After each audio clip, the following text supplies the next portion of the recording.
So Democrats are blaming Republicans for the current partial government shutdown again. Sound familiar? It's what they did during the last shutdown in the fall of 2025. They demanded $1.5 trillion in DEI and climate spending, among other things, and also the extension on the Obamacare subsidies. Democrats, they set the subsidies to expire at the end of 2025, and they shut down the government because Republicans wouldn't extend it, despite not a single Republican ever voting for Obamacare or any Obamacare subsidies. Because Republicans didn't want to cave to their ridiculous list of demands, Democrat senators voted no to the government funding, and the government shut down, and Democrats called it the Republican shutdown because Republicans didn't give in to their insane demands. Well, here we are again, this time with the Department of Homeland Security. Democrats, they want immigration and customs enforcement to go away. Republicans won't agree to that, so the Democrats vote no to fund DHS, and they blame Republicans for the lack of DHS funding. This is textbook abusive spouse behavior. Democrats don't get what they want, so they vote no on funding the Department of Homeland Security, and they blame Republicans for defunding DHS because Republicans don't want to cave to the Democrats' demands to kneecap immigration and customs enforcement. It's the exact same thing as striking your wife in anger while shouting, "Why do you make me do this to you?" It's political blackmail too, by the way. We will cut every paycheck from the Coast Guard, TSA, FEMA, and the Secret Service until you do what we want and make ICE stop deporting people. The Democrat Party claims to be the party of love and tolerance and acceptance, yet they lie, they abuse, they blackmail, they commit physical violence when they don't get their way. Democrats are literally metaphorical wife beaters. That's exactly what Republicans need to be calling these Democrat lawmakers, metaphorical wife abusers, because Democrats are acting the same way as spousal abuser acts. So we'll have we'll look at some of the examples. I got at least a few examples of what I'm talking about, as well as some other lunacy happening over on the left. Unfortunately and sadly, can't we all just get along? Democrats took that saying behind the Leering Center and Control-Alt deleted it a long time ago. So here we go. We're going to start with Rep. Jim McGovern. Republicans own this shutdown. Well, of course they do. They would rather defund critical agencies that keep us safe, like the TSA, the Coast Guard, and FEMA, than rein in Trump's rogue secret police, as it's literally killing American citizens, despite the fact that immigration and customs enforcement have been around since the early 2000s. Many Democrats voted for the creation of immigration and customs enforcement. Obama, during his administration, he deported a lot more immigrants than Trump has thus far. And Democrats, of course, they like to mention that, ICE wasn't killing American citizens back then. Yeah, well, during the Obama administration, Obama was working, or every single state, all 50 states were working with immigration and customs enforcement back then. All of them. They were all working with them. They could go into the jails and they could arrest or they could take custody of all these illegal immigrants, and then they deported them accordingly. There was law and order back then. Now the Democrats are causing chaos, and they're trying to burn everything down to the ground. So anyway, here we got this video clip, so let's give this a play. What we should be focused on is separating funding for ICE from everything else. I mean, the Coast Guard deserves to be funded. You know, TSA deserves to be funded. Yeah, well, FEMA ICE is funded for the next few years, dude. We can't separate that. But I can't, in good conscience, not just as a member of Congress, but just as somebody who cares about human rights, vote one more cent. So you're putting illegal immigrants over your own constituents. You prefer representing illegals over the Americans who voted for you. This agency. And look, I'm hearing from my constituents. I'm hearing from you're not listening to on them. Airplanes telling me that we got to do more to push back. He's full of shit. The idea that he's making that up. Republicans are just going along to get along. I mean, I talk to Republicans, offline, and I highly doubt many of them are telling me how horrified they are that Kristi Noem is in charge and that ICE is engaged in the activities that it's engaged in. But when push comes to shove, they're too afraid of the guy in the White House to vote their conscience, and that's quite frankly unforgivable. Yeah, he literally made up every single bit of that. There's no way any of that actually happened in this reality. Senator Jackie Rosen from 9 hours ago, Republicans in Washington shut down DHS rather than working with Democrats to rein in ICE. My Republican colleagues know where I stand. They can't count on my vote for any legislation that funds ICE or the office of Kristi Noem unless it includes common sense guardrails to help stop ICE's abuse of power. So in other words, they just want to defund ICE altogether. Just completely destroy ICE. Just get rid of it for all time. Just like the last shutdown, Democrats voted against funding DHS. It didn't work during the last shutdown. Democrats have goldfish memory, which they do. Rep. John Larson from earlier today, once again, workers and troops are going without pay thanks to a Trump shutdown. ICE is killing Americans, but Republicans won't act. They'd rather shut down our Coast Guard and TSA than hold ICE accountable. Trump's rogue secret police force needs to be torn down and replaced. Yeah, replaced with what? With what? Like obedient, useful idiots that'll do literally whatever the hell you want them to do, which would basically be nothing. Just hire a bunch of people that you want to hire, have them do absolutely nothing, give them six-figure paychecks, and yeah, the taxpayers get absolutely nothing in return except for an ever-increasing illegal immigration population as we inch closer into what a serf society, a totalitarian dystopia. Basically, what Hollywood has laid out for all of us with all of their sci-fi movies. You know, all the near future sci-fi movies where everything is just a nightmare dystopia. I mean, you can just take your pick. Like virtually every single one of them are like that. That's exactly what they want for our future. All right, so we got this from Leia earlier today. Even if ICE ends the surge in Minnesota, the damage doesn't end with it. Families were torn apart and people murdered in the street. Trust was shattered. Local economy tanked. Agents can leave. The consequences don't. Your city could be next. No more funding for ICE. Yeah, except a lot of those agents, if not most of those agents, they're from the state that they're enforcing the law. They actually live there. ICE has never not been in Minnesota. They've been there since they were first implemented back in the early 2000s, just like they're in every other major city.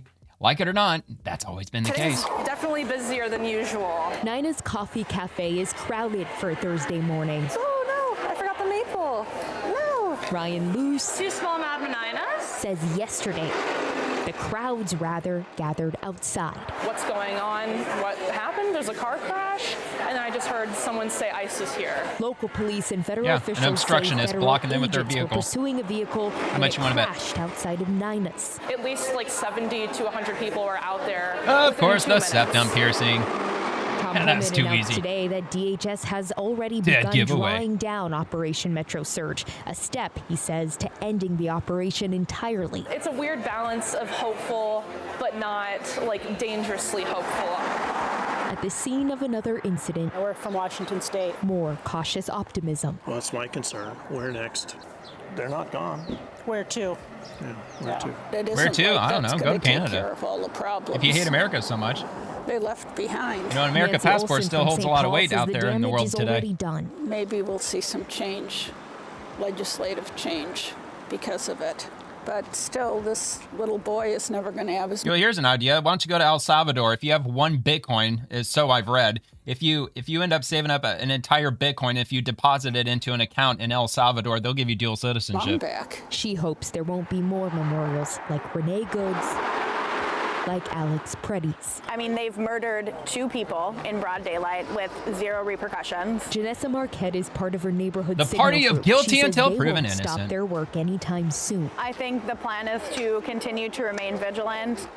I'm hopeful that they will leave, but I'm doubtful it's going to happen in the way that they're saying it will. They're using pickaxes to break up ICE. Are they doing that symbolically, or are they just really that stupid? Okay, anyway, Robin Kelly, I did not come to Congress to stay silent while our communities are abused. Under Secretary Kristi Noem, civil rights are violated, oversight is blocked, human dignity is dismissed, impeachment is the constitutional remedy, and I intend to use it. Of course, they're going to intend to use it. I mean, that's exactly what they did in Trump's first administration. They just made up shit and impeached him over shit they just made up out of nowhere. All right, Senator Andy Kim, I will defend your right to record ICE interactions in New Jersey, or record, not record. I defend your right to record ICE interactions in New Jersey and across the country. Okay, well, fine, record them all you want. They're out in public. Nobody's making the argument that you can't record ICE. You can record them, just don't get up in their faces. Don't obstruct them. Don't get in the middle of the road. Don't block their normal duties because that's obstruction. That's a felony. That comes with an 8-year prison sentence, sir. Let's see. Yeah, record every interaction. I just don't leave out the 5 minutes before when ICE is getting harassed by the outraged, which, yeah, Definitely. We saw Let's and give this went a watch. through the video of the killing of Alex Preti with only a phone in hand recording what he had seen, and that was premise enough for him to be taken to the ground and killed. So yes, we see this administration absolutely lashing out against the rights of Americans. Guilty until proven the innocent. ability for us to be able That's the to Democrats have today. expression, but also to be able to film and be able to protect ourselves. So that's something that I'll stand with the people and stand with their rights in New Jersey and around this country. Yeah, fine. Go film your little asses off. And also allow ICE to film it as well with their body cams, because Democrats are pretty wishy-washy with that. Today, they're all about the body cams. Tomorrow, they're against the body cams because they think it's going to violate all the Democrats' Fourth Amendment rights. And then the next day, they're like, no, wait, put on body cams. No, take them all away. No, put them back on. So I guess we'll see. Well, I guess, like it or not, they're getting body cams, and they should have gotten body cameras years ago, but, I guess better late than never. Neera Tanden. So she's got the sunflower. It doesn't have to do with Ukraine or something. I don't know. Anyway, how many Americans were shot and killed by ICE officials in the Obama administration? I'll give you the answer. 0.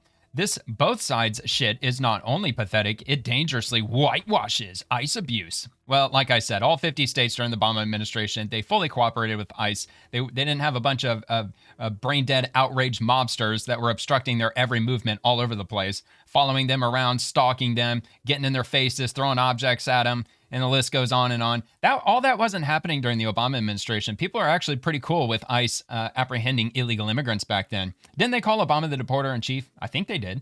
Michael LaRosa, I haven't listened or watched, but I'm going to take a wild guess and assume that Brian Tyler Cohen never asked him about his 8 years ICE interior removals policy led by Tom Homan, or why the ACLU called his Obama's ICE policy a mockery of the Fourth Amendment. Again, I haven't listened or watched, but I'm just going to go out on a limb here and guess that the former president was never pressed on his own weaponization of ICE for inferior enforcement and removals, right? Because why would we ever re-examine how ICE was used by a president who isn't Donald Trump, right? Yeah, fair point. Brian Stelter, in an interview with Brian Tyler Cohen's podcast, Obama criticized ICE agents' conduct in Minnesota as dangerous, saying the rogue behavior is akin to what we've seen in authoritarian countries and in dictatorships. Yeah, whatever. Let's see, is there a video? Nah, it's just an article. And if you really want to read it, I'll link it. I don't have any intention on reading articles in this video, but I'll have it linked just to be fair. All right, so let's head to the next one. What else do we got? Senator Cortez Masto. Americans want reforms to end racial profiling, to stop detaining U.S. citizens, to require body cameras, and to implement real accountability and common sense standards at ICE and CBP. Yeah, dude. Load them up with body cameras. Put cameras all over their vehicles, all over. Like, they could put a camera at their front. They could put a camera on their back. They can have cameras all over the place. Because, obviously Democrats, I think these days they have goldfish memory. They seem to forget that the last time that they demanded body cameras on police officers around the country, it backfired over and over and over and over again. Time and time and time again, the body camera proved that the law enforcement either the agents or the sheriffs or the police officers were right over and over again. Not 100% of the time. There were some instances where there was excessive force that was used. Like the law enforcement isn't completely perfect across the board. So anyway, these asks are not unreasonable. Republicans need to start taking Americans' demands seriously. Well, and Democrats, they also need to take Americans' demands seriously, because the vast majority of Americans are all about voter ID, and they're also in support of mass deportations.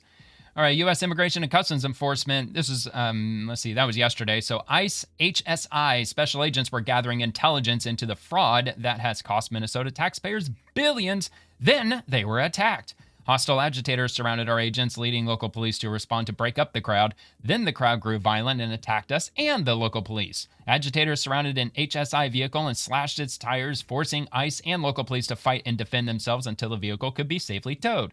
Fortunately, no officers were injured. Anyone who attacks or impedes law enforcement will face the full force of the law. Well, how come they didn't arrest dozens of people in this instance? They should have arrested anybody and everybody who they observed was obstructing them. And it's really getting on my nerves that we have to keep saying that over and over again. If they lay a finger on somebody, arrest them. Quit letting them go. Quit shoving them off the street and then just leaving them alone. If they have to go hands-on with anybody, local police included, they need to be arresting everybody. Anybody that they have to come in physical contact with. So you all need to arrest. All right, I literally just said that, so I'm not going to go over that again. So libs of TikTok girl cries for her mom while getting arrested during an anti-ICE riot. I want my mommy. Can't make this up, folks. Student was arrested during an anti-ICE walkout at Enumclaw High School in Washington. In the video, she can be heard saying, "I want my mommy," as officers detain her. Reports state she was interfering. This is what Democrats are doing to your children. Protester. They're brainwashing them. They are brainwashing them. They are ruining their lives. Republicans against Trump, Hillary Clinton. There is a legitimate reason to have a debate about things like migration. It went too far. It's been disruptive and destabilizing, and it needs to be fixed in a humane way. I think we need to call it for what it is. Secretary There is Clinton. a legitimate reason to have a debate about things like migration. It went too far, it's been disruptive and destabilizing, and it needs to be fixed in a humane way with secure borders that don't torture and kill people. Okay. Well, I think we actually might have an agreement. I think I might actually agree with her on that. Yeah, we should be removing them in humane ways, which we are. As soon as they're apprehended by ICE, they're placed into facilities and they're given medical care immediately. They're given 3 meals a day. You know, they get the standard treatment that anybody else is given whenever they're in federal custody. And then they send them back to their home with a free flight. And if they decide to self-deport, which I would argue would be a humane way of doing it too, just deporting yourself because you know you're here illegally if you're here illegally, self-deport with the CBP Home app. And you get a free flight, and you get, what is it, $2,300 or $2,600 in cash to get yourself reestablished. So yeah, I kind of agree with her. I think that if I were to hear the next 2 or 3 minutes of the video, it probably went way off the rails. But just in that little bitty clip that Republicans against Trump, those that or that profile who shared that video, I don't know why they didn't share the rest of it. But anyway, we'll just move on. From based Mike Lee, Senator Mike Lee from Utah, right? Senate and Democrats defunded the Department of Homeland Security and then headed to Munich to disparage the widely shared views of the American people. From RNC Research, Democrat Senator Alyssa Slotkin spreads lies overseas and lectures Americans for supporting election integrity. It's not like we come in here, you know what, I'm just going to play a video because what's the point in reading the quote when it's already here? I stand here as an American senator feeling very concerned about the 2026 elections in November. He is telling us what he wants to do. He is laying it out for us and it is up to the Americans to believe him. Right? That just like in 2020, he said, if I don't win, then it wasn't a free and fair election. He is repeating the playbook, now threatening to put uniformed federal agents everything Democrats say is the gospel truth, locations. Right? I mean, he's telling us the playbook. So the question is, what are we going to do as Americans to defend our democracy that we helped invent? We live in a republic, okay? you moron. And that, to me, that process that's going on right now, I know these global elites, they which is really playing want out in front of all global of you. It's not democracy. Like Majority rules. We like coming here. You got to and brainwash them talking first, to you and then we'll about roll over the them. difficulties in our own country. No one likes to do that, but it is playing out in front of you. And the question is, will the American people, and when will the American people feel like the issues of democracy are actually not someone else's issues, their kitchen table issues? They affect my everyday life, my safety, my family, my security. Dude, I am not going to be taking any talking points and educational points from you. Definitely not from today's Democrats. That's for damn sure. And it's pretty sad the Democratic Party has devolved as much as they have because, you know, having a two-party system seems pretty healthy historically. It's probably been a pretty healthy system. Debating in the Senate and passing bills and just going through the process, you know, it seems to work, but doesn't really work all that well when one party is engaged in just rampant brainwashing and gaslighting and disinformation, misinformation, absolutely breaking certain federal laws, spying on members of Congress. What was that, Arctic Fox? Is that what that was? I don't know. I can't remember which one that was. But, you know, the list goes on and on with Democrats. So I was rambling during the video, so I'll repost that. There's a direct link to my profile in the description below, to my X profile if you want to have a look at that, or you can go to RNC Research, which they dropped that on February 14th at 12:33 p.m. You scroll on down their list of everything they posted, and you can find it down there. All right, Chris Murphy from 18 hours ago. At the Munich Security Conference this weekend, I told a hard truth. There is no ceasefire in Gaza. No, there's not. They're still trying to work on a ceasefire. It's because Hamas, they're not laying down their arms, as the 20-point agreement demands. They're still stuck on item number 2. Item number 2 is that they must fully disarm themselves. They have to lay down their arms, and their arms are collected by, what was that, like the independent board, or the what do they call that, a technocracy, or whatever they called that thing. Yeah, so it's not, I don't think that they're laying down their arms directly to Israel. I think it's like some like middle ground mediator that they have to surrender all their arms to, and then the process can continue for peace in Gaza. But yeah, so far probably isn't a full ceasefire in Gaza because Hamas remains armed, and that is not what they're supposed to be doing today. They're supposed to be giving up their arms. Anyway, the assault continues. Palestinians continue to die, and Trump is issuing glossy brochures about fake future Gaza real estate deals instead of working it in the war. So obviously they don't want Gaza to prosper. She doesn't want Gaza to have expensive real estate and a nice bright-looking future. No, they just want to keep it in this absolute nightmare so they can just keep standing on the graves of dead Palestinians and getting up on their pedestal, preaching up on their soapbox about how bad it is. All right, so let's give this a watch. What do you see Democrats now within this structure being able to do to help push Gaza on a path toward peace, reconciliation, reconstruction? Well, is there a ceasefire? Hundreds of Gazans have been killed since the announcement. Israel still reserves the right and, in fact, is potentially making plans to go back in with a new significant deadly ground invasion. Our critique has been... Well, they would if they break the 20-point peace plan. I mean, what other option is there going to be? Obviously, that would happen. That the president, I think, has been engineering for press releases and banners. See, the whole thing is Democrats are just pissed off that Trump brokered this deal. They're mad because Trump is in the process of freeing Gaza. Like, as far as they're concerned, anybody but Trump. Please make it anybody but Trump. But no, it's Trump. He's the one that's overseeing it. He's like the head of that board or whatever that board is that they called it. I can't remember what it's called. Not actual substance. There is an alternative to the rushed Board of Peace, which excludes some of our most important allies.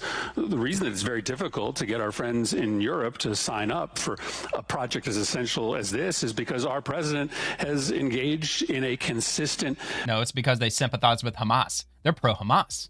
That's what they are. Campaign to alienate our friends in Europe. There was an alternative to stay closer to Europe so that when we needed them at a moment like this, they were there for us. The question is the... Well, then how come Trump is brokering these massive energy deals with European countries, especially in the UK? Wasn't there like a multi-$100 billion deal for energy, including small modular nuclear reactors that they're going to be purchasing from the United States when they start rolling those out? The president going to use leverage that he has over the Israeli government to make sure that the very difficult decisions to open up avenues for reconstruction. And they're just mad because they can't get it done because they don't want to get it done. They always want perpetual chaos happening in Gaza. The next step of Palestinian input into the governance so authority keep virtue signaling in place, and waving their flags. Use that leverage. And right now it seems as if he uses leverage to make announcements, to issue plans, to convene sort of partial boards of allies, but not using that leverage to actually bend the political will inside Israel to get us to the next phase. All right. So, yeah, I think he just hates him because he ain't him.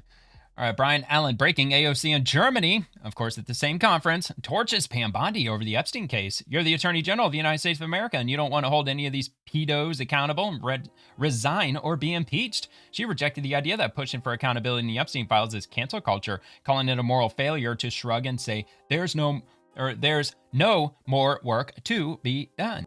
All right, let's go. Surprising to me that they say, oh, you can't speak out against this or that. You can't hold that person accountable because it's cancel culture. Now, I'm sure they don't want us to hold pedophilia accountable, and they think having an anti-pedophilia stance. Yeah, but it's the left who champions that phrase, that word, those people. They want to downplay pedos and call them minor attracted persons. They want to love people too. How dare you tell them who they can and cannot love? That's such a dirty word, the pedo word. You have to call them MAPs, minor attracted persons. That ain't happening on the right. That's happening exclusively on the left. Would be cancel culture. That's the erosion in culture, morality that is being hinted at here. Come on, get it out. When Pam Bondi says there's no more work here to be done. Really? You are the Attorney General of the United States of America and you don't want to hold any one of these pedophiles accountable? Resign or be impeached. Well, look, you've been in Congress since when? Like 2018? How come you haven't been screaming for the Epstein files back when Joe Biden was in office? How come like none of the Democrats were? It's just all crickets. There's nothing to see here. All right, so I did ask Grok a question down here. So Grok, what pedos is AOC talking about? Please list them. And I believe he did, or it did. AOC is referring to individuals implicated by Jeffrey Epstein's trafficking case accused of misconduct with minors based on court documents and releases up to 2026. And there is a list. Jeffrey Epstein, well, he's dead. Ghislaine Maxwell, convicted. Jean-Luc Brunel, he's dead. Prince Andrew, apparently the lawsuit was settled. He denies it, but that's still ongoing. Didn't King Charles make a statement about that? Like there could be possibly charges coming in the future. So, okay, so we've got one. And Alan Dershowitz, accused and denies. Okay, well, let's investigate Alan Dershowitz. I got no problem with that. But where are all these names? She's talking about all these pedos. She makes it sound like that there's hundreds or maybe thousands of them. But at least according to Grok, those are the only names that it could come up with. Many other named in files deny involvement. Not all face charges. For full details, check official sources. Okay, so to be fair, it does say many others named in the files deny involvement. So I would certainly like to see the entire list. And yeah, I mean, look, if there's a long list, yes, investigate the hell out of them, prosecute the hell out of them, and throw their ass in prison for life. In fact, why don't you put them on trial in the state of Florida, because we have the death penalty for pedos here. So why don't they just do that? And then that way we could try to pursue the death penalty. I'm all about that. I got no problem with that. So I guess maybe kind of agree with her in a sense, maybe. And yeah, look, I haven't been exactly thrilled over Pam Bondi either. She's fumbled the ball on quite a few things since she's been in. Do I see somebody else being a better AG? I mean, I don't have a name off the top of my head, but I'm sure there's probably a decent list of other people who could probably do the job better. All right, Senator Alex Padilla. The only thing in the SAVE Act is Trump and the Republicans from facing accountability at the ballot box. Here's the bottom line when it comes to the SAVE Act, or they've relabeled it now the Save America Act. The only thing it's going to save is their hopes of holding on to power this November, because they know how... Well, not implementing the SAVE Act would give all the Democrats hopes to seize their power. Popular, not just unpopular. Double voting, triple voting, dead people voting, how damaging illegals voting. Been the impact of the Trump administration. Potentially. Like, costs have not come down for working families. They continue to be way expensive. Housing, food, etc. Healthcare costs. Healthcare is expensive. Housing's expensive. Food's expensive. Utilities are expensive because 15 million illegal immigrants were allowed into the country in a short period of time, which is a pretty large amount of people that our country wasn't prepared to take in. That's why everything got more expensive, because they all got to eat something. They all got to live somewhere. They all got to use the utilities. They're making access to healthcare either more expensive or too expensive. And who did that? Oh yeah, Democrats. To even afford.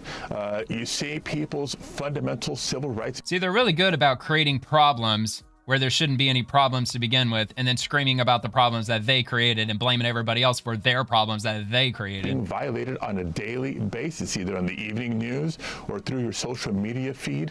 I mean, look, all these sanctuary cities, they're all in blue states, which a lot of them coincide with being the most expensive places in the country to live in, extremely high cost of living, and then offering to flood their states and their cities with tons of illegal immigrants, and then at the same time complaining about everything costing too damn much. I mean, that doesn't really seem to make a whole lot of sense, does it? This indiscriminate raids happening in Minneapolis, it happened in Los Angeles, still happening in California and elsewhere across the country. Well, if you didn't have illegal immigrants there, guess what wouldn't happen? You wouldn't be getting raids now, would you? The only way they can try to stay in power is to rig the elections.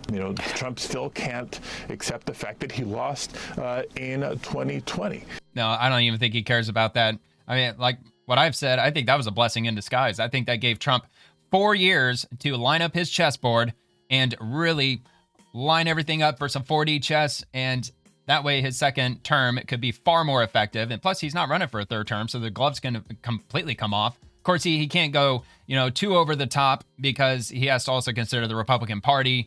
And, not that I think that he's doing anything overtly insane, not that I can think of.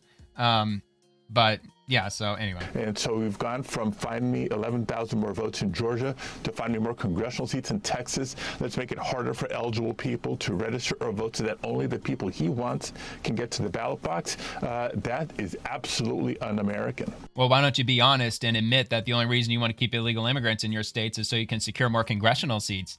That's what it's all about, and everybody knows it. All right, Rep. Pramila J. Appel Syria needs at least $200 billion to help aid their reconstruction, and 90% of the population is living in poverty. And why is that our problem? Why is that America's problem? Why doesn't Syria elevate their society and become a first world nation? I mean, they can do that. Pretty much any country really could. All they have to do is just, find a way to, rip out all the corruption in their government and find a way to, get the most out of the resources that they have available to them. If the U.S. reimposes sanctions on Syria, it would be devastating to the people trying to rebuild their lives. And, while we repeal the Caesar Act sanctions in the 26 NDAA, sanctions could be reimposed if the Syrian government doesn't make adequate reforms. And so I guess I'm wondering if you can talk about the lingering, I think we need to get ready for that by talking in part about the lingering impacts of sanctions, of U.S. sanctions on the humanitarian landscape and what impact it would have if we suddenly reimpose those sanctions on the Syrian people. Would it be on the Syrian people, or would it be on individuals in the government, or would it be the Syrian government? Would it be the regime that's taken over the government?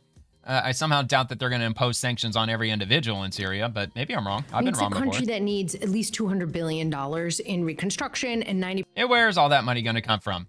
I bet I could take a wild guess. What about Europe? Why doesn't Europe, give the majority of it? After all, it's on their side of the world. We're not even on the same side of the world. We're on the other side of the planet. So why doesn't Europe chip in the vast majority of that money? Percent of the people are living in poverty. Because they don't have it. If sanctions are they blew all their money on climate change bullshit. That Syria and will COVID not be able to bullshit. prosper. And frankly, folks are going to find alternatives. And they're often not going to be the kind of alternatives that will meet U.S. national security interests. That said, I, of course, completely agree with you that we have got to have accountability. We've got to monitor the extent to which the government is making pledges and actually following through on those. We've seen some important announcents in recent weeks. Well, it's their government, it's not your government. Kurds, in terms of inclusivity, a lot of people take issue with that with the United States. In terms of punishing those who are too up close inciting and to personal violence, in etc. individual Those are countries' the right affairs. words. Now we've got to see, are they actually going to follow through with them? And I appreciate your raising how important the humanitarian assistance continues to be. Yeah, of course, the Democrats, they want to take all $200 billion because they just think that the Treasury, they think that the American economy is just a magic money printing machine, that inflation doesn't exist, it doesn't matter. And those people who understand that inflation exists, people like Jayapal, I'm sure she has plenty of money, and I'm sure she's probably got millions of dollars somehow because these Democrat lawmakers seem to find a way to profit millions of dollars while sitting in Congress. So even if inflation were to double or triple, it's not really going to matter to them. All right, after the National Park Service removed the rainbow flag from Stonewall National Monument in New York City, Senator Chuck Schumer announced Sunday afternoon that he plans to introduce legislation to designate the pride flag as a congressionally authorized flag. Well, which one, dude? Which pride flag? How many are there? There's hundreds of them, right? There's like over 100 different pride flags. You got to pick one, dude. Or are you going to designate every single last one of them? Is it going to look like the freaking like Pride UN at every single national monument now?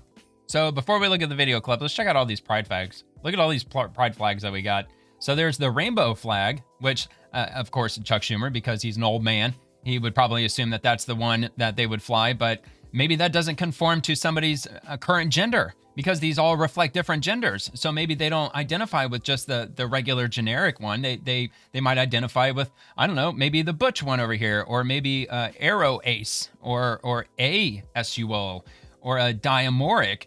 Let's see, omnisexual, pangender, questioning, if you don't even know what the hell you are, trixic, straight ally, warrior, xenogender, homosexual 2, femboy. So there's all these different flags. So I guess they're just gonna have to fly every last single one of them now, wouldn't they? I guess. I don't know what else because if you give them an inch, they're gonna take a mile. So if they were able to get that passed and they started flying that there, well, that's just not good enough, man. There's hundreds of thousands of different genders, so they have to all be represented by their own flag. So, folks, we're here, of course, at Stonewall, which is the birthplace of the LGBTQ plus movement. The sacred ground here represents courage, resiliency, the fight for equality, where's your pride flag, dude? In America. This sacred ground is so important, and in 1969, as everybody knows, brave New Yorkers stood up here as an act of resistance, targeting against discrimination. It sparked the beginning of a movement that changed America and the world forever. And we're not going back. We're not going back. The Trump administration's removal of the Pride Rainbow flag from the Stonewall National Monument is a deeply outrageous action that must be reversed. It's an effing disgrace. Right. Oh, it's an effing disgrace. It's just awful. When the Trump administration ripped the Pride flag down, oh my God, they ripped it down. This community, they just shredded it off the flagpole. To chip away at hard-won civil rights. Play the clip. So Chuck today Schumer, we're I want to see fighting that. back and taking action. I am See if you're lying or introducing not. Did they rip it down? To Somehow doubt designate they the ripped it down. Pride flag as a congressionally authorized flag in America, and that means it can be flown here and everywhere else. And no one can take it down. Well, look, fair is fair. Then they're going to have to adopt the MAGA flag. Then the MAGA flag should be allowed to be flown everywhere. Not that there is a single MAGA flag. I don't even think a MAGA flag even exists. I mean, look, some might argue that it might be just the standard, like, Trump slogan, "Make America Great Again." But still, you know, there's going to be a counter reaction to adopting the rainbow flag. So anyway, let's just move on to the next thing. Congresswoman Sarah McBride. Dignity means never having to choose between your job and your family. This week, I introduced the Bipartisan Flexible Leave Act to modernize FMLA and expand access to flexible job-protected leave that works for real families in Delaware and across the country. Workers deserve flexibility, not rigid one-size-fits-all rules. So in other words, if you just don't feel like working, you just don't work, and they'll just be forced to pay you anyway. So it sounds like to me. If you ever had to make the impossible choice between taking care of a loved one and keeping your job, you shouldn't have to. I'll never stop fighting for you. And by the way, it's a very blanket term, a loved one. It could be anybody. It could be your partner, even though you're not married to them. It could be your seventh cousin. It could be maybe your best friend. Universal paid family and medical leave nationwide. But I will also never miss an opportunity to expand access to leave for any worker. That's why this week I introduced the Bipartisan Flexible Leave Act, legislation that builds on my work at the state and now federal level to expand dignity for workers by modernizing the National Family and Medical Leave Act in critical ways. So what's the bill actually do?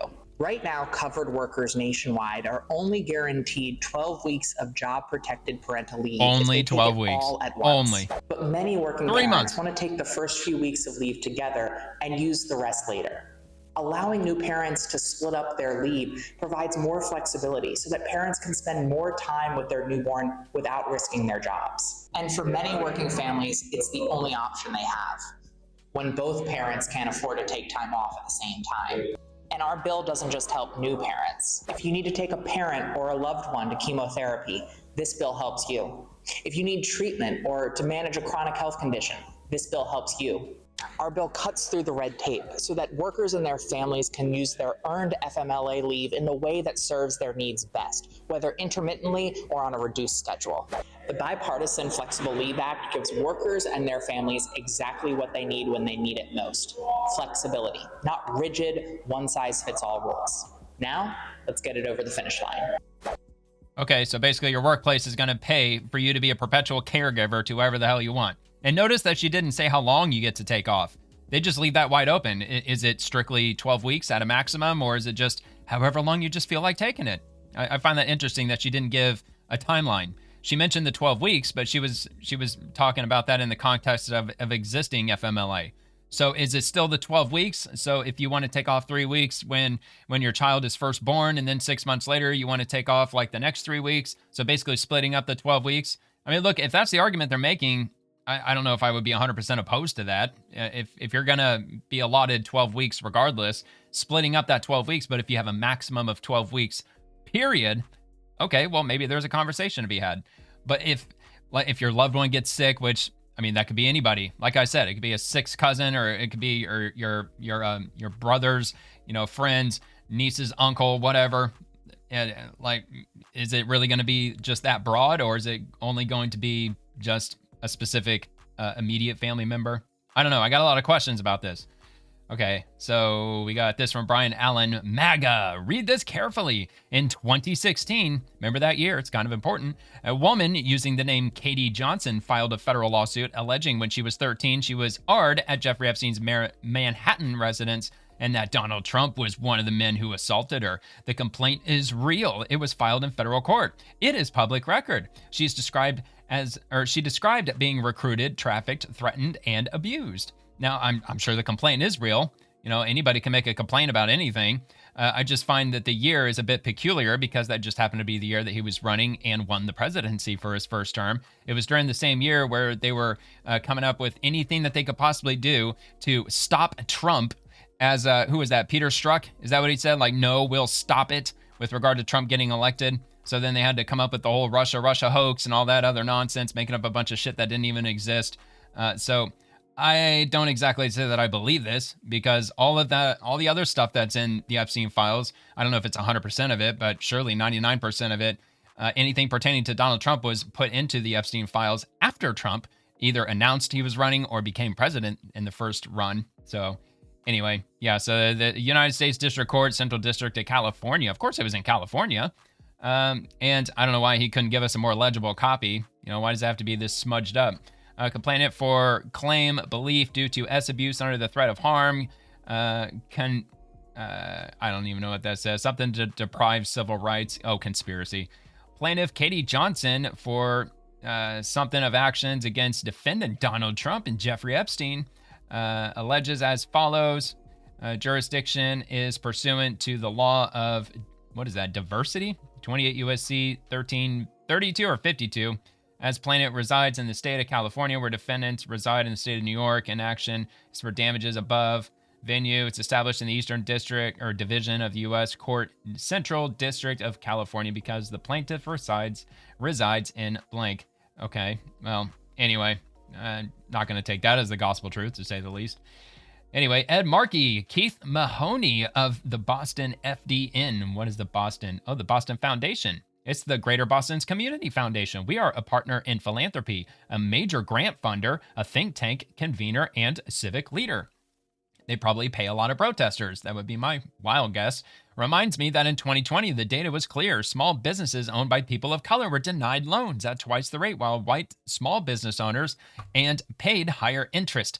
Those inequities persist today. Growing our economy means investing in diverse small businesses. Well, look, if you have a good idea, if the community needs your business idea, then you should get a loan as long as you line everything out. And if it makes sense, and if the bank is convinced that you can make it profitable, then you get a business loan. But if everybody wants to roll out with the same business, like a hair salon, for instance, well, then, yeah, of course you're going to get denied because the market's already oversaturated. So I'm sure that probably plays an element into it. It's probably not strictly speaking discrimination, but if they can prove discrimination, then yeah, sue the banks. Absolutely sue the banks. I wouldn't have any problem with that at all. In 2020, as COVID laid bare deep racial inequities, and as the country reckoned with the murder of George Floyd, some hard data cut through the noise.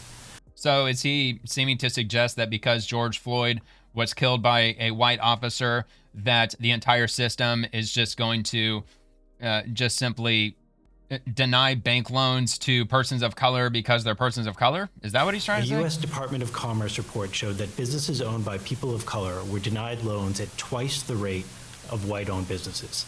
And when loans were approved, the interest rates were, on average, 22% higher. Well, I'm sure you've got to put down a certain amount of money, and I'm sure there's a lot of things that go into it. Your credit rating probably plays a factor into your interest rates. These disparities weren't new. I mean, look, like not just small businesses, but I'm sure you can look at these demographics across everything. Home loans, car loans. I mean, do black people get higher interest rates on their car loans than white people? And is there an underlying reason as to why? But seeing them documented so clearly prompted many financial institutions to make public comments to support businesses of color. Too many of those commitments did not last. As political climates change, too often resolve changes with them. And that's a problem because the small business community in Massachusetts is becoming more diverse every year. New businesses are far more likely to be Black-owned, Latino-owned, or woman-owned than older ones. Yeah, but I thought more than half of them were getting denied those. How is that possible? If we are serious about growing our economy, we cannot afford to ignore that reality. Well, dude, you're making contradictions here. You're saying that communities of color are growing faster than ever in Massachusetts, but at the same time, they're not getting business loans. So are they just so successful in Massachusetts at saving money that they just don't need business loans? I mean, that would be excellent. I mean, I don't think anybody should be getting business loans because it just drags you into debt. It just makes it just that much harder to get your business off the ground. Rep. John Larson, my friend Rep. Linda Sanchez is right. Protecting Americans' privacy shouldn't be a partisan debate. Democrats have been demanding answers, but Republicans refuse to utter a word. No more. Our inquiry will compel answers from DOJ, and we will get to the bottom of their scheme. According to a court filing, They're still triggered because they lost DOJ USAID. entered into a secret That's what this is all data about. sharing arrangement to find evidence of voter fraud and overturn election results in certain states. No, cut off funding to left-wing organizations that are government funded. Really that surprised that was their goal all along? The very same people who tried to overturn the 2020 election wanted access to Americans' data so that they could rig the next one. That, my friends, should terrify every single Well, that American. is an amazing story you're Whether telling. you are a Democrat, a Republican, or an independent. That is why Democrats in Congress, led by my good friend Congressman Larson, are demanding answers with this resolution of inquiry. What data was taken? Who took it? Where did it go? And what were they planning to do with it? Doesn't DOJ have its own .gov website where all of this is publicly available? I'm pretty sure that Elon Musk, the Trump administration, the federal government as a whole have been quite clear that anything and everything that DOJ does is completely accountable and a matter of public record. But am I wrong on that? Leave a comment if I'm wrong on that, but I'm pretty sure that I'm right on that. That should not be a partisan debate. The American people trusted the government with their sensitive information. Just because the data is not there doesn't mean that they're hiding it or they stole it. And it should not be turned against them. It just might simply mean that it's just not there, that DOJ never compiled that data, that there is no data that DOJ compiled that she's accusing them of compiling. Western Lidsman, Obama, Democrats have a harder job because they aren't as mean, tough, and nasty as Republicans. Yeah, this is freaking rich and hilarious. But the reason I started, I know that's what you want, reminding Obama. Ourselves, yes, we have, but that is not in this harder reality. Job, because sometimes I think we're tough on Democrats, saying, "Why aren't you being as mean and tough and nasty as they are?" Democrats are tough on everybody. They've lost their ever-loving minds. When I was president of the United States, I suppose I could have simply unilaterally ordered the military to, go into some red state and harass and intimidate a governor there, or cut off. Yeah, and if you did that, then we would probably be enjoying a Republican supermajority today. Funding for states that didn't That's why vote he for didn't me. do it. I could have exercised that prerogative, but that is contrary to how I think our. Actually, he's not being really truthful there at all. I think the Supreme Court would almost immediately strike down that executive order, or the federal judges, as they keep doing with Trump's executive orders. Democracy is supposed to work, and I think we shouldn't get we don't live in a democracy, sir. We live in a constitutional republic. By the fact that we have a tougher job, what we should do is expect that our side is smart enough to figure it out. I think that's hilarious when Obama doesn't have a prompter in front of him. He stutters a lot. He has long pauses, almost like Elon Musk long pauses, where he just has to sit there for a while. Because there's a couple of instances that I remember back when he was president, like where the prompter's cut out, and he went from just like just clean flowing in his speech because he was reading the prompter, looking from the left to the right, and then suddenly when the prompter isn't there, it's just like I just find that funny. And then you get Donald Trump on the other hand, when he's given a speech, like for his campaign speeches when he was on the campaign trail. Apparently, those speeches that were on the prompters were only a length of like 7 to 10 minutes. If he were to read them word for word without throwing in anything in between those lines, it would last only about 7 to 10 minutes. But those campaign rallies, he'd be up there at the podium for like 2 straight hours talking. All right, so Western Lensman, Hakeem Jeffries. Democrats will spend whatever it takes in VA, Virginia, redistricting fight. We will spend tens of millions of dollars. The proposed map is 10-1 in favor of Democrats. Compare and contrast with what happened in GOP-controlled Indiana. Well, that sounds like bribery, doesn't it? I mean, that kind of sounds like bribery to me. We're going to spend tens of millions of dollars making sure that we're going to gerrymander the hell out of Virginia. How much money are you guys willing to spend on Virginia? Now this is going to go to a ballot referendum in April, could have a huge impact on the midterms. How much money are you guys willing to put in to get this? Yeah, but I looked this up the other day. I look, unless they've already made a ruling since I last checked into that, It's supposed to be going to the Virginia Supreme Court for them to determine if it is eligible to even be moved to be put on a ballot. I think that's still up in the air. I don't think that that's actually been determined yet. Ballot initiative through. Whatever it takes. I mean, that sounds like a lot. It could be several, maybe multi-million-dollar campaign. We will spend tens of millions of dollars to make sure that the Republicans do not successfully manipulate voters in Virginia, and that voters have all of the information necessary to make a decision around whether they want Donald Trump to rig the midterm elections and halt the ability for the American people to decide who's in the majority, or whether the people of Virginia and the people of America should be the ones to decide. Well, somebody posed an idea that, look, with Democrats starting this whole thing, and maybe it wasn't Democrats, maybe it was Texas, where they said they were going to redistrict and it was going to be more favorable toward Republicans. Maybe that was the whole start of this thing, that other red states should be getting involved doing the same thing. Somebody proposed that Florida should be answering to what Virginia is doing, and we should gerrymander Florida and to be in like a 95% Republican state, as opposed to, whatever the tipping scale is for Florida today.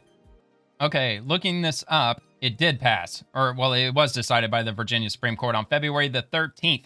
They ruled that the redistricting referendum can proceed and be placed on the ballot for a vote on April 21st, 2026. So it is going to be placed on a ballot to be voted on, and I believe that it only needs 51% for it to pass. It's not like a 60% like other states, like my state in Florida. You need a 60% from the public in order for it to be added to the Constitution or what have you. The court denied a motion to pause it despite a prior lower court block, allowing the vote to go forward while it hears the full appeal on the amendment's legality on an expedited basis, but with briefs and arguments scheduled after the election date. And to the next question, what are the odds of it passing, though? So there's slim to moderate odds of it passing, around 50 to 55%. I would hardly call that slim. I would say, easily moderate, if not fairly good. The most recent poll, let's see, that's CNU Wason Center, mid-January 2026, showed 51% support versus 43% opposed for the constitutional amendment allowing temporary mid-decade congressional redistricting, with 7% undecided. Support is partisan. 63% of Democrats favor it. I don't know why, 99% don't favor it. And Republicans strongly opposed, 61% against. I don't see that as strongly opposed. Strongly would be 90, wouldn't it? Independents are split narrowly in favor at 51%.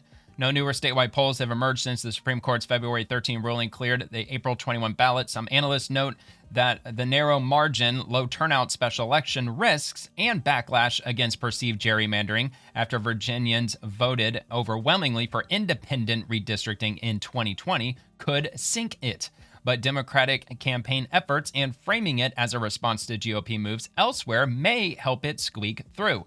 Prediction markets, Cauchy hovered in the 60-80% range earlier, but aren't definitively updated here. It's seen as competitive. And what are the odds of the Virginia Supreme Court overturning the referendum after the election? Moderate to high odds, between 60 to 75% chance that the Virginia Supreme Court will overturn or strike down the amendment after the April 21st election. Because the Supreme Court hasn't ruled on this entire matter yet, they just allowed the election to proceed, which I find to be kind of crazy because, look, the Supreme Court is not supposed to be looking at public information and election results and all that, because they're not supposed to allow their decisions to be swayed by anything. They're not supposed to, as far as my understanding goes. So I don't know if maybe because what if the state votes 80% in favor of passing it? Do you think that might hold some weight in their decision in the Supreme Court? I have a feeling it probably would. So anyway, the court explicitly allowed the referendum to proceed while scheduling briefs through April 23rd post-election and any oral arguments later, meaning a final ruling comes after votes are cast. Multiple reports highlight this setup creates the risk that voter approval could be nullified if the court upholds the lower court's January 26 ruling, which blocked the amendment for procedural violations under state law, like improper special session handling and timing, publication failures. No public predictions, betting markets, or analyst odds are widely cited yet. It's a niche procedural constitutional issue. However, the court's deliberate post-election timeline and refusal to halt the vote, despite the underlying challenge, suggests skepticism toward the amendment's legality. The lower court found clear procedural flaws, and Virginia's Supreme Court has a history of enforcing strict compliance with constitutional amendment processes. If it rules the amendment invalid, even passage wouldn't save it. Votes could be moot or voided. Democrats pushing the 10 Democrat to 1 Republican map celebrate the ballot green light, but GOP challengers and neutral observers note the high risk of ultimate invalidation. And it's to the point where Democrats, like Timo Obama, said that they're willing to throw tens of millions of dollars at this issue, even knowing that they have what seems to be a favorable chance of it not succeeding. So, that's Democrats for you, just throwing money, at I guess maybe it wouldn't be going as far as to call it a Hail Mary, but the odds apparently are not in their favor. But this is what Virginia would look like if they were to get this passed. It would be overwhelmingly blue with only a single red district, and these are U.S. Congress member seats. So these are actual like House of Representatives congressional seats in Washington that are represented in Virginia, and that's how it stands right now. What is that? 1, 2, 3, 4, 5 Republican that I'm seeing would drop it all the way down to 1. And I looked up the numbers about a week or so ago as far as how many Republicans are in Virginia. It's a pretty high, it's like 45 or 48% of the state that are registered. They're registered as Republicans. I think I'm right on that, or pretty close to it, give or take. So, despite that over 40% of the state are Republican voters, for them to only be represented by one single district in Congress, and the other 10 are Democrats. How is that not gerrymandering? I don't see how that wouldn't be gerrymandering. But also, from what I've read, that gerrymandering would be illegal if it is racially based. That if it's strictly political party based and racism has nothing to do with it, apparently that doesn't cross the threshold into illegal. So I don't know. I'm no expert on it. I just read what I read. But anyway, Eric Daugherty breaking, this is the egregious congressional map push by Virginia Democrat lawmakers, giving them a 10-1 advantage in Congress. Nearly 50% of voters become disenfranchised. Look at this monstrosity. Florida must cancel this out. To quote unquote restore fairness to Virginia's maps. That is about as Orwellian as it could get. Look, Virginia's current congressional map has been bipartisanly rated as one of the most fair maps in the entire country. Turning this into a 10-1 for Democrats congressional map is the very definition of unfairness. You're essentially disenfranchising half of the state. But if it's not racial gerrymandering, votes for Republicans. Does that make it illegal, or does it not make it illegal? I don't know. If you know, drop it in the comments. I mean, I might read your comment on tomorrow's episode if you actually know. All right, so former Congresswoman Marjorie Taylor Greene, and this is her actual account. This isn't a parody account. It's got 5.3 million followers down there at the bottom, 845 who are following her, so she changed her handle to former Rep. Marjorie Taylor Greene. So she dropped this about 10 hours ago as of this recording. All of you MAGA influencers and the rest mocking the seriousness of women who were trafficked and AR'd as teenagers and young women look like cult fools. Good luck trying to get women to vote for Republicans in the midterms, you insensitive clowns. The Republican Party already has a woman voting problem. Keep mocking those of us who take R and pedo seriously and demand accountability for corruption. Wow. So I said in Florida, pedos are eligible for the death penalty as a conservative, I'm pissed that they aren't using that eligibility to the fullest. Share the MAGA influencer name so we can echo the list. So somebody dropped a comment. Oh yeah, she is full of shit.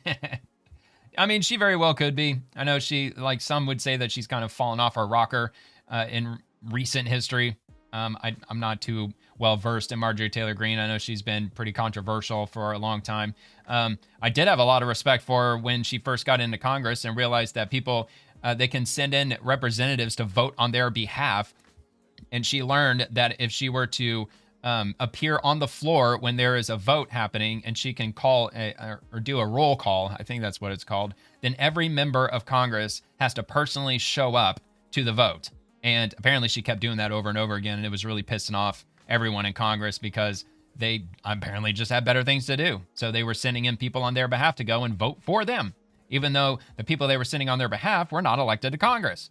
So, all right, anyway, yeah, Congress is so freaking broken, man. Eric Doherty breaking: many Democrats are now furious that AOC short-circuited in an embarrassing word salad in Germany as they wanted her to be the 2028 frontrunner. Well, it doesn't mean she's not going to be. I think that probably in the primaries, it's probably going to be, widely her versus Gavin Newsom, and maybe Swallows well. Maybe he'll throw his hat into the ring. I think that, you so much, you can do anything. Let's give this a watch. And should the U.S. actually commit U.S. troops to defend Taiwan if China were to move? I think that... Hold on. I got to hear that again. Would and should the U.S. actually commit U.S. troops to defend Taiwan if China were to move? Ooh, that's a good question, because the Democrat Party, they're all pro-CCP, right? They're all pro-China. So they're all about, China taking over Taiwan, probably. I mean, they may not say that out in the open, which is probably why she's going to end up fumbling over her words so badly here. I think that this is such a, I think that... Wow. This is of course a very long-standing yes. policy of the United States. I guess. And I think what we are hoping for is that we want to make sure that we never get to that point, and we want to make sure that we are moving in all of our economic research and our global positions to avoid any such confrontation and for that question to even arise. Okay, I don't really know if that was a very good answer. Not the answer that they were probably looking for. I mean, do I think that they should station troops if China were to move to take over Taiwan? I mean, honestly, taking a moment to think about it, no, I don't think so. I don't think we should be intervening in that. I think that's between China and Taiwan. That's just the simple gist of it. They're not in American territory. I know we've got a lot of, vested interests in Taiwan. I know, there's probably a lot of American companies that have offshored over there, which, I'm not going to feel too bad for them if China took them over and seized all of their assets, because they shouldn't have left the country in the first place. But anyway, I think that's just kind of funny because, as far as I understand, or from where I sit, it seems like Democrats are quite pro-CCP. I think the Democrats want to be the CCP. I think they envy the CCP. I think they want to mimic the Chinese Communist Party right here in America. All right, Define Els, we got one more from AOC. Donald Trump is less popular than he has ever been. Let's hear what she has to say. Donald Trump is less popular than he has ever been. He is underwater on virtually every issue. If you oppose, give us an example, and are disgusted because Democrats never do, by what this administration is doing, smells like gaslighting. You are in the company of a majority of Americans. Yeah, because Joe Biden was totally above water on everything now, wasn't he? You are not alone. More people disapprove and are opposed to this administration right now than they are in support of this administration. Those are the numbers. Oh, now give us your big pearly white smile. We want to see them donkey teeth. All right, so anyway, Joe Rogan podcast news. Rosie O'Donnell. Wow, she's back. Look at Rosie O'Donnell, man. She looks miserable. Trump paid $1 billion to Jeffrey Epstein. Well, where's your proof on that, Miss Democrat? It's so obvious that he is guilty as sin. Our president is a serial pedo R-worder. What did I say? I dropped something on there, something about only Rosie O'Donnell. Only Rosie O'Donnell. That simple forward statement completely broke her brain, which it did. It absolutely broke her brain. As soon as Trump said that on the stage and got a roaring laughter and applause from it, her brain instantly shattered, and she has not been right since. She's probably been on tons of psych meds. She's probably been dealing with all kinds of just personal trauma and insane levels of PTSD because Evil Orange Man said only Rosie O'Donnell on stage that one time. One person in front of standing Megyn in the Kelly. way of us all figuring out why his name appears multiple times in the Epstein files. We still don't know why his name appears multiple times in the Epstein files. Well, yeah, we do know because it was all inserted after he announced that he was running for president. The thousands of times that they accused Trump's name of being in the Epstein files, it just, by sheer coincidence, after 2015, his name just started appearing all over the Epstein files. It's almost as if they were just trying to make a case to impeach him in the future. It's Donald Trump. We all know here we why. go. The triggering. You have to know why. Why else do you think he paid $1 billion to Jeffrey Epstein over the time of their friendship? $1 billion. Where's that in the Epstein files? You know what? I'm gonna have to look that up. Did Trump pay Epstein $1 billion? No, there is no credible evidence or report that Donald Trump paid Jeffrey Epstein $1 billion. There's not even a report on it or anything close to that amount. A 2025 claim involving $1.1 billion in wire transfers via one Epstein account totaling 4,725 transactions came from Senator Ron Wyden, highlighting Treasury JP Morgan records on Epstein's overall suspicious financial activity, not payments from Trump. Fact checks, e.g. Snopes and PolitiFact. Okay, so they're, as far as I know, Snopes is really left-leaning, assuming PolitiFact probably is too, explicitly debunked viral social media spins falsely attributing those transfers to Trump. No sources show any direct large payment from Trump to Epstein. Their known relationship was social, pre-2000s fallout with no documented billion-dollar transaction. And look, I mean, I know there's a million different talking points, a million different pieces of propaganda flying around all the time. And as far as my understanding goes with Trump and Epstein, that Epstein was a member of Mar-a-Lago for a period of time in like the mid-90s. It was like 1997 or something that Trump kicked him out of Mar-a-Lago after he heard about, what Epstein is involved with behind closed doors, which we all know what he's involved with. And that's as far as my knowledge goes, as far as any Trump involvement with Epstein. That there are some images of him with Epstein at what looked like social gatherings, and that's basically as far as it goes. So anyway, he wrote in his birthday book, "Here's to all the secrets." The wonderful secrets. Yeah. If this was an Angela Lansbury murder, she wrote, people would be, it's too obvious. We figured it out. So obvious that he is guilty as sin. And America, before he brings more troops into Chicago and harasses brown-skinned people, before he breaks more of the Constitution brown-skinned people, apart, dude, that sounds kind of racist. Before he starts having people get killed, we have to do something, America. Yeah. Why do Democrats always have to view everything through a color lens? Why can't we just be Americans? Why do we always have to be like brown this and black that?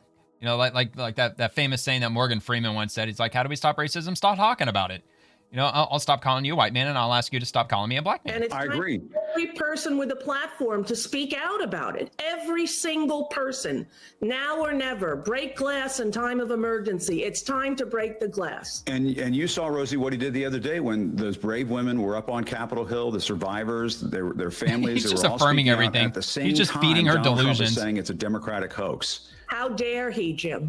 Yeah. How dare he? For every How dare you, child Jim? that How was dare ever you feed raped her by a grown delusions man. How and make her dare fall he? further into that black hole of despair? How dare he? We are mighty. That TDS despair. 1 in 3 girls suffers child sex abuse. 1 in 5 boys. Those are the statistics, America. Wake up. All right, hold on. Let's For fact every check child that. that was ever raped by a grown man. How dare he? How dare he? We are mighty. 1 in 3 girls suffers child sex abuse. All right, 1 in 3, huh? 1 in 3. All right, let's take a look at that. Okay, so not surprisingly, she was overestimating it, but it's still a shocking number. From the CDC, the U.S. focused at least 1 in 4 girls and 1 in 20 boys experienced child abuse. That is shocking. That is absolutely crazy if that's actually true. I don't know where the CDC pulled it from. I don't know what year span that the CDC pulled that from.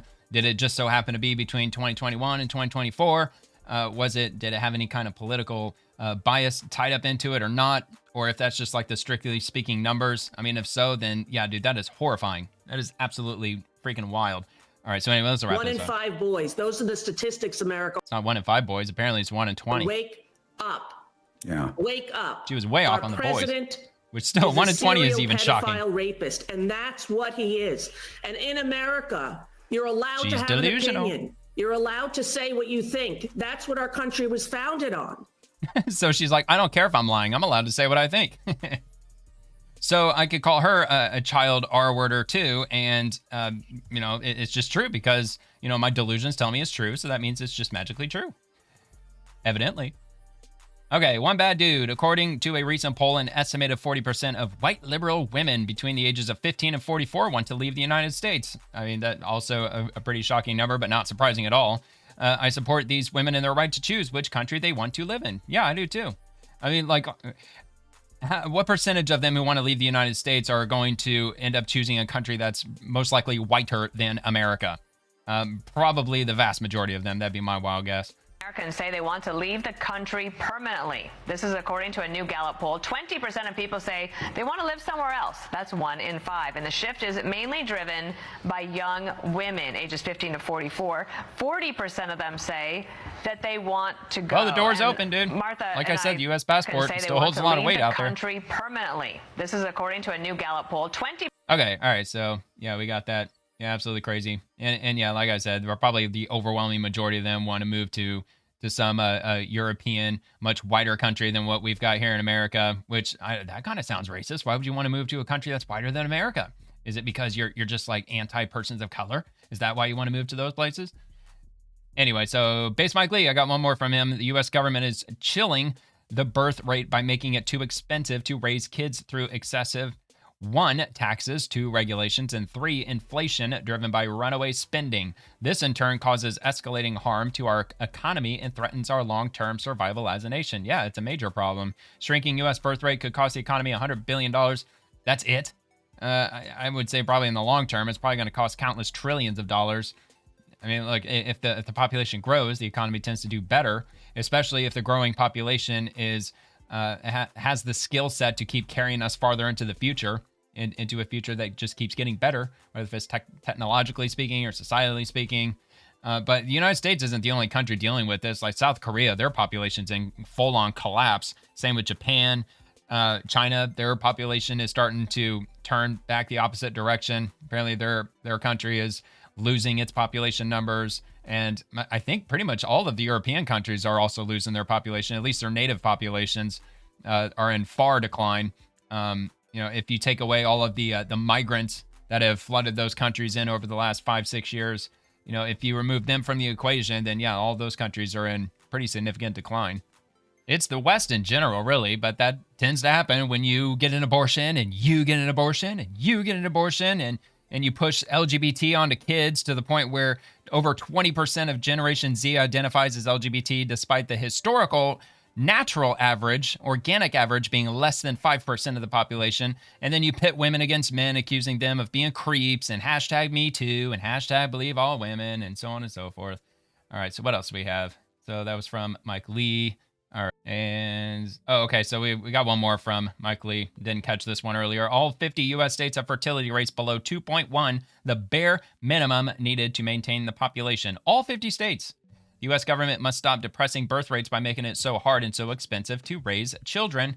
Well, and probably a large part of the reason why child daycare is so expensive is because billions and billions of dollars was fraudulently stolen from that system through all of these leering daycare centers and so on and so forth. And that's probably why it's gone up so much. Plus insurance has gone absolutely stratospheric, full-on psychosis. And that's also a leading reason why daycares are exceedingly expensive. It's like $1,500 per month for daycare, per child, for each child. I mean, like that's just full-on making it impossible. And also, plus there's a lot of societal factors too. People are moving around the country a lot more easily than they used to. And if you move far away from your family, it's not so easy to raise kids because, you don't have a loved one, somebody who's a stay-at-home parent who can watch your kids for you, or even like a grandparent or something like that. I mean, that was the case when I'm like, as soon as I was old enough to move out, like I was 21 years old when I moved to Florida. That was over 20 years ago. And we had my daughter back in, it was almost 20 years ago. I mean, we started having kids as soon as we moved here, basically, and 1,000 miles away from where I used to live. And I didn't have any family here, and we just had to do it the hard way. I went through daycare for 2 weeks. Yeah, only 2 weeks. And my work offered me a third shift position. So I took the third shift position. So I stayed home with my daughter all day while my ex worked during the day, and we switched off. And that's how we did it for at least a couple of years. And, you got to make sacrifices in order to have children. No matter what, it is by far worth it. It doesn't matter how much money you make, how successful you are at your job, how many relationships you have, no matter how many countries that you go and visit. None of it can hold a candle to having kids. Like, not even close. I mean, it's like the absolute best thing that you could ever have happen to you in your life. Hands down. All right, Clown World. Female pastor says she felt God's presence while deciding to end 2 pregnancies. Speak of the devil. Standing at a pulpit wearing a Planned Parenthood stole. Clown World or what? It sounds like Clown World. Abortion, make them stop. Talking about. Yeah, but aren't women, like, isn't it according to the Bible that women are not allowed to be in positions of clergy, or they're not supposed to be, they're not allowed to be pastors, preachers, or whatever? Am I wrong on that? I know I've heard that somewhere, that in the Bible that like women are not allowed to be in this leadership position in the church system. Abortion makes many people profoundly uncomfortable.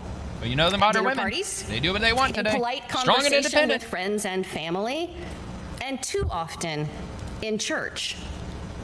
Despite many people's profound discomfort with abortion, images, messaging, and moralizing about abortion are ubiquitous in our culture. Talking fetuses, aggressive bumper stickers, and saccharine billboards quoting scripture and invoking God's wrath pave our streets and plaster our highways. Politicians stump on the issue, and state legislatures spent the last 50 years working to control, regulate, and ultimately overturn Roe v. Wade. Their success was our failure. In the abortion imaginary, all people of faith are against abortion. This imaginary has colonized our minds, traumatizing many people with its toxic theology, shackled your mind, and shaping a culture of stigma mental and shame enslavement that has silenced millions of women and people who have had abortions, erasing their voices, their stories, and their witness from. Yeah, but doesn't the Bible say to be fruitful and multiply? Isn't that in the Bible too? Doesn't God like heavily encourage you to have children and not kill the them? Public sphere. As a child of God, I can certainly appreciate Someone the might argue lyrical that she's beauty got of this the devil text, as living well in as her the here. descriptions in Jeremiah and Job of their certain knowledge that God was with them in the womb. I too feel that I am known by God in these ways. As a woman who has borne 2 children, I can affirm that I felt something sacred happening in my gestating body during those pregnancies. And you wonder why men are leaving the church by the droves. That I felt God's presence with me as I made the decision to end 2 pregnancies. And I felt no guilt, no shame, no sin. Of course you didn't, because you're selfish. While the liminal space of my womb me, wombs represents the possibility of creating new life, if pregnancy and gestation are to remain holy mysteries, they require cooperation. A forced pregnancy or birth is not holy. I cannot fathom a God who would imagine otherwise. Good grief, man. Yeah, that's not the making of a full-on cult. Good grief. All right, so I think that's, yeah, that was from earlier, all the Don Lemon stuff. So anyway, that I think is, let's see, I think that's all I got. Okay, yep, all good. All right, so there it is. There's the music. Technical difficulties, trying to get the music to work. And I've been dealing with microphone issues. Hopefully it sounds good finally. It's been a lot of work to get it to function without crackling and sounding like crap and muffled, and the volume's not right. I don't know, man. It's a work in progress. The same with everything else. I've like completely redid OBS, so kind of having some issues. So a couple of bugs to work out in the meantime. But anyway, if you enjoyed the video, please give the video a quick like and subscribe to the channel. And I'll be dropping a new episode of The Swamp tomorrow night, as I host The Swamp every evening, Monday through Friday, covering the swamp and everyone in it, the politicians, the bureaucrats, the agencies, and everything else. And also, I'm posting daily on X, so feel free to comment over there too if you'd like. Thank you so much for watching. Hope you had a great weekend. Hope you have a fantastic rest of your night, and God bless America.